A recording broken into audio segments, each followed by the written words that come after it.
అందరికీ నమస్కారం. నేను మీ డాక్టర్ వసంత. నేను ఇవాళ ఐరన్ గురించి మాట్లాడబోతున్నాను. మనకి ఐరన్ ఏ ఫుడ్స్‌లో ఎక్కువ ఉంటది, ఎవరికి ఎంత అవసరం రిక్వైర్మెంట్ ఉంటుందో చెప్తాను.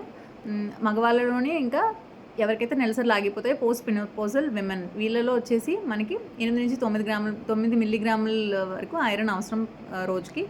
ఇంకా ఎవరైతే మెన్స్ట్రుయేటింగ్ ఫీమేల్స్ అంటే ఎవరిలో అయితే నెలసరిలు నడుస్తూ ఉంటాయి 15-45 ఏళ్ళ వయసున్న మహిళల్లో అయితే ఐరన్ రిక్వైర్మెంట్ ఎక్కువ అవసరం. వాళ్ళకి 14-15 గ్రాముల వరకు మిల్లీగ్రాముల వరకు ఐరన్ తీసుకోవాల్సిన అవసరం ఉంది.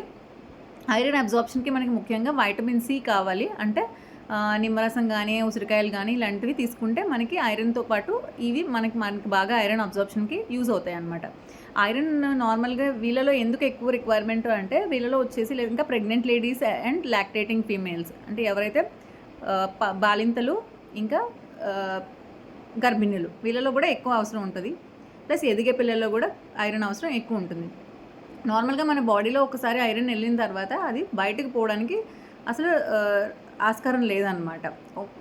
మనకి ఎప్పుడైనా ఎక్కడి నుంచో రక్తస్రావం తెలిసి తెలియక రక్తస్రావం అయినా లేకపోతే కొన్ని రకాల పురుగులు వామ్ ఇన్ఫెస్టేషన్స్ కానీ పొట్టలో ఉన్నట్లయితే దానివల్ల ఐరన్ పోయే ఛాన్స్ ఉంటుంది. లేకపోతే ఎవరికైతే పైల్స్ ప్రాబ్లం ఉంటుందో వాళ్ళకి బ్లీడింగ్ అయ్యి లేకపోతే ఫీమేల్స్లో వచ్చేసి ఎక్కువ రక్తస్రావం అవ్వడం వల్ల బ్లడ్ ఐరన్ పోయే ఛాన్స్ ఉంటుంది.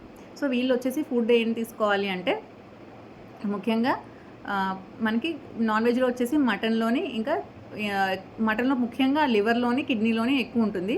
దాంతోపాటు నట్స్ ఎక్కువ తీసుకోవాలి. నట్స్లో వచ్చేసి సన్ఫ్లవర్ సీడ్స్ కానీ లేదా పంప్కిన్ సీడ్స్ అంటే గుమ్మడి పిక్కల్లో కానీ ఎక్కువ ఉంటుంది. దాంతోపాటు మనకి నువ్వులు, ఖర్జూరం, శనగలు, దాంతోపాటు మనకి మినప్పప్పులోని కూడా ఎక్కువ ఉంటుంది. అరటికాయలో ఎక్కువ ఉంటుంది. ఆకుకూరల్లో వచ్చేసి మనకి ఐరన్ వచ్చేసి అన్ని ఆకుకూరల్లో ఎక్కువ ఉంటుంది.